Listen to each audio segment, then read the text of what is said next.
anyone and everyone who have a supportive employer working into any tier 0 to 5 knock code is eligible to get a PR through this new Ontario PNP, which is also known as the Ontario Workforce Priority Stream.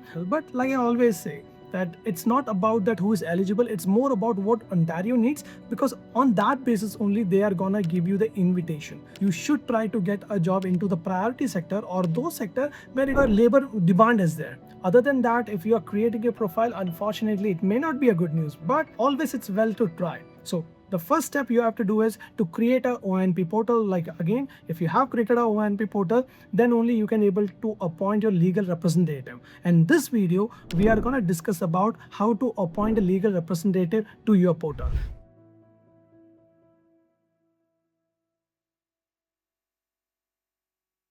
So step number 1, you need to go to Google. So once you Google OINP portal, you have to go to OINP CAPTCHA. That's the one. And trust me, once you click on that, it can take ages to load it. 2,000 years later. Once your OINP portal will come, then you need to select I'm not a robot and you continue. It's the same way how you log into your portal. Once you log into your portal, then it will ask you to log in with your email ID and password. So you must need to have that. But one thing which I've noticed is a lot of international students, they try to use the company email ID. Request your HR. If your HR is really good, say that. If it is a personal email ID, it's easy to have access to that, because in past we have noticed that there are some glitches with a company website or something and they miss the communication. So always the personal Gmail account email is more safer as per me. So back to this, once you log into OINP portal, yes, it's again going to take few minutes to load. In the meantime, when it's getting uploaded, let me just ask you, are you following us or did you subscribe our YouTube channel? If not, please go subscribe our channel, because we will be coming up with lot more education video and step-by-step process of different immigration pathways, so that even you can able to do your own application. And do not forget to press the bell icon, because there, whenever we post an educational video about the Canadian immigration, you should be the first one who will be receiving a notification.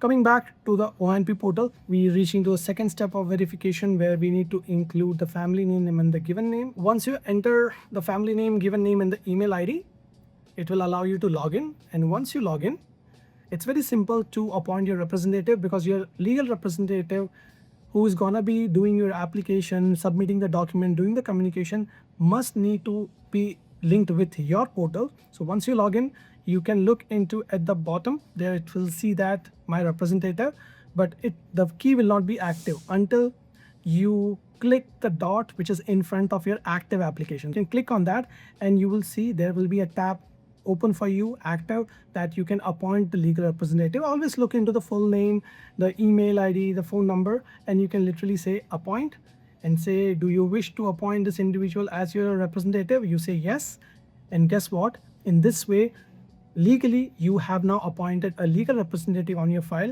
So if any email is coming from OINP to you, it will automatically goes to your legal representative. So this is one of the most important step, I would say, and this is only can be done by the legal representative. Never take a representative for any kind of a PR application from an agent. Yes, the agent might be the one who might did your study permit, but trust me, when anything goes wrong, there is no legal liability on that particular agent. But when you are representing by a legal consultant or an immigration lawyer, technically they are the one who is preparing a documentation, they are consulting you, they are recommending you, and in this way legally they are responsible for any action taken on your behalf. Now, even though they are doing all the application, but always if you go and click on your application, you can still have access to your application and you can able to review any information, any updates, whatever is happening on the OINP portal.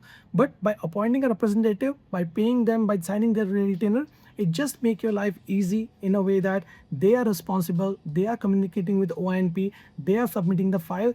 And one thing, when you are taking a legal representation, try to let them do the part of the documentation. For example, if someone comes to me and say that, no, my employer is not ready to give you an updated experience letter, I would definitely recommend that the updated experience letter is needed when we are doing the application submission, where the person said that no, my employer said that it is not compulsory, they are not ready to give, and I cannot ask them. And I have told them very clearly that how important is updated experience letter. Because of our legal retainer, we are forced to listen to the client. We processed with the application, and eventually that application was refused. Now, who is responsible for this lack of documentation?